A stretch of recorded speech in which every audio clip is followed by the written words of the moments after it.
കൂട്ടുകാരായ 3 ആടുകളുടെയും കുറുക്കന്റെയും കഥയാണ് അടുത്തത്.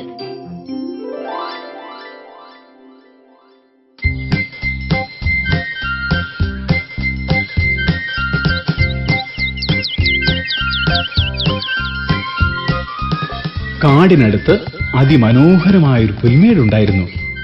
അവിടെയാണ് 3 മിടുമിടുക്കന്മാരായ മുട്ടനാടുകൾ മേഞ്ഞു നടന്നിരുന്നത്. അവർ വലിയ കൂട്ടുകാരായിരുന്നു.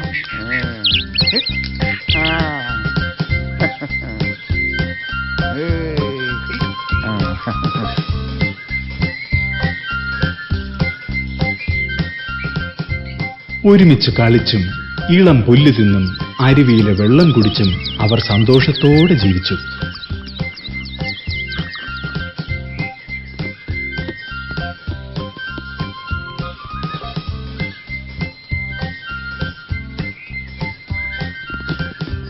എന്നാൽ ദുഷ്ടനായ ഒരു കുറുക്കൻ അവരെ കൊല്ലാൻ തക്കം നോക്കി നടക്കുന്നുണ്ടായിരുന്നു.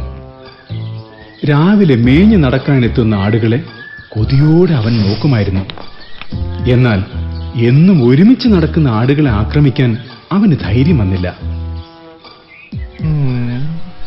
എന്നിട്ടും കൊതി അടക്കാനാവാതെ കുറുക്കൻ അവരുടെ മേൽ ചാടി വീണു. പിന്നത്തെ കാര്യം പറയാനുണ്ടോ?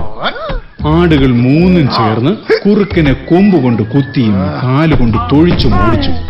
കുറുക്കനാകട്ടെ ജീവനും കൊണ്ട് പാഞ്ഞു.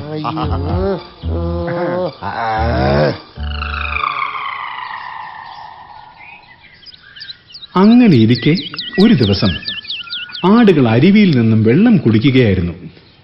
അതിലൊരുത്തന് തന്റെ പ്രതിബിംബം അരുവിയിൽ കണ്ടപ്പോൾ ഒരു കാര്യം തോന്നി.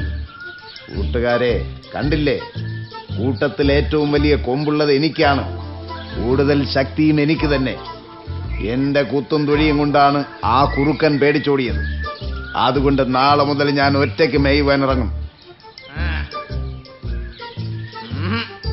ചങ്ങാതി, ഇത്രയും നാൾ ആ കുറുക്കന്റെ ആക്രമണത്തിൽ നിന്നും രക്ഷപ്പെട്ടത് നമ്മുടെ 3 പേരുടെയും ശക്തി കൊണ്ടാണ്.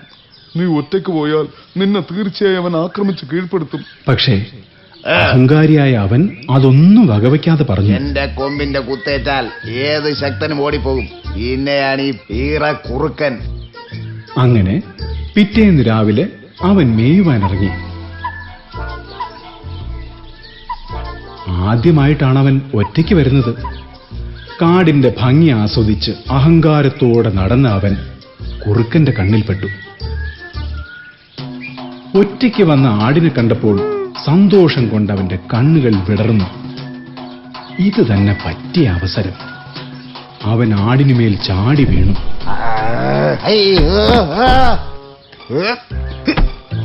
മടയനും അഹങ്കാരിയുമായ ആടിന് ഒറ്റയ്ക്കായതുകൊണ്ട് തിരിച്ചൊന്നും ചെയ്യാനായില്ല. അവന്റെ നിലവിളി പോലും ആരും കേട്ടില്ല.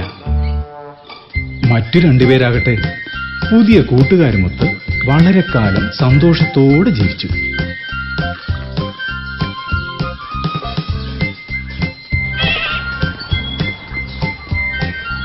അഹങ്കാരിയായ ആടിന്റെ അവസ്ഥ കണ്ടോ? അഹങ്കാരം മൂലം അവന് സ്വന്തം ജീവൻ തന്നെ നഷ്ടമായി. അതുകൊണ്ട് എന്റെ കൂട്ടുകാരെല്ലാം വിനയത്തോടെ പെരുമാറാൻ പഠിക്കണം. അഹങ്കാരം മനസ്സിൽ നിന്നും പൂർണ്ണമായി നീക്കുകയും വേണം.